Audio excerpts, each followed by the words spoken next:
கண்ணியத்துக்குரிய நல்லோர்களே, அல்லாஹ் சுபஹானத்தாலா தந்த நியாமத்தில் மகத்தான நியாமத் நம்முடைய நாவு. நாம் பேசுவதற்கும் ருசிப்பதற்கும் அல்லாஹ் சுபஹானத்தாலா தந்த மிகப்பெரிய அருள் நாவு. இந்த நாவுடைய எல்கையை முறையாக வைத்து கொண்டால் நாம் பாக்கியமானவர்கள்.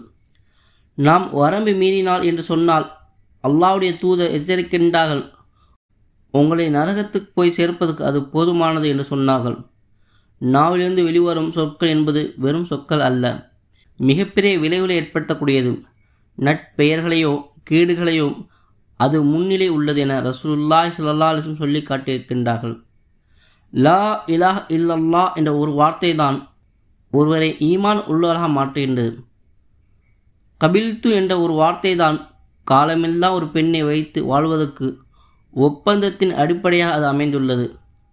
தலாக் என்ற ஒரு வார்த்தை தான் காலமெல்லாம் சேர்ந்து வாழ்ந்தவரை பிரிவதற்குரிய எச்சரிக்கை சொல்லாக அமைந்திருக்கின்றது. எனவே சொல் என்பது சாதாரண விடயம் அல்ல, அது கடுமையான விளைவுகளை ஏற்படுத்தக்கூடியது. நல்ல விளைவுகளோ கெட்டதோ என நபிகள் நாயகம் ஸல்லல்லாஹு அலைஹி வஸல்லம் சொல்லியிருக்கின்றார்கள். ஒரு அடியான் பேசுகின்றான், மனம் அறிந்து கூட பேசவில்லை, மன ஈடுபாட்டில் கூட பேசவில்லை, ஆனால் அந்த பேச்சு அவனை சொர்க்கத்தில் கொண்டு போய் சேர்க்கும். அதே போல் இன்னொரு அடியான் பேசுகின்றான், அவனது மனம் அறிந்து கூட பேசவில்லை, அல்லாஹ்வை கோபத்தை உண்டாக்கக்கூடிய அவ்வளோ பெரிய கடுமையான வார்த்தையை பேசுகின்றான், அந்த வார்த்தை அவனை நரகத்துக்கு கொண்டு போய் சேர்க்கும் என கண்மணி நாயகம் ஸல்லல்லாஹு அலைஹி வஸல்லம் அவர்கள் எச்சரிக்கின்றார்கள். கண்ணியத்துக்குரிய நல்லோர்களே, வார்த்தை என்பது மிகப்பெரிய உன்னதமானது, கவனமாக பயன்படுத்த வேண்டியது. ஒரு வார்த்தை வெல்லும், ஒரு வார்த்தை கொல்லும் என்று சொல்வார்களே, நளினமான மென்மையான வார்த்தை இருக்கின்றதே, அது எப்பொழுதும் நம்மை மேன்மைப்படுத்தும். ஒரு பெரியவரிடம் சென்று எனக்கு ஏதேனும் உபதேசம் செய்யுங்க என சொல்கின்றார் ஒரு மனிதர். அந்த பெரியவர் தன் வாயை திறந்து காட்டுகின்றார். என்ன வாயை திறந்து காட்டுகின்றார்? விளங்கவில்லை என்று. அதற்கு அவருடைய சீடர்கள் விளக்கம் சொல்கின்றார்கள், மனிதனுடைய வலிமையானது பற்கள். அந்த பற்கள் பலவீனமாய் விழுந்து விட்டால் கூட அவரின் நாவு அப்படியே இருக்கின்றது.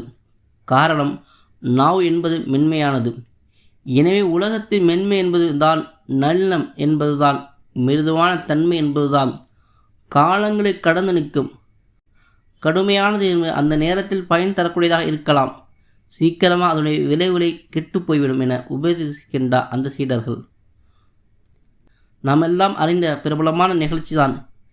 எத்தனையோ இடங்களில் சொற்கள் தான் நிற்கின்றது. எனவே சொற்கள் அளந்து தேவையான அளவும் எச்சரிக்கையாகவும் முறையாகவும் நல்லதாகவும் மிருதுவாகவும் பயன்படுத்தி கொண்டு அல்லாஹ் ரசூலுடைய பொருத்தமான பயன்படுத்துவதை கொண்டுதான் அதன் பயன்பாடுகளை நிறைவாக பெற முடியும்.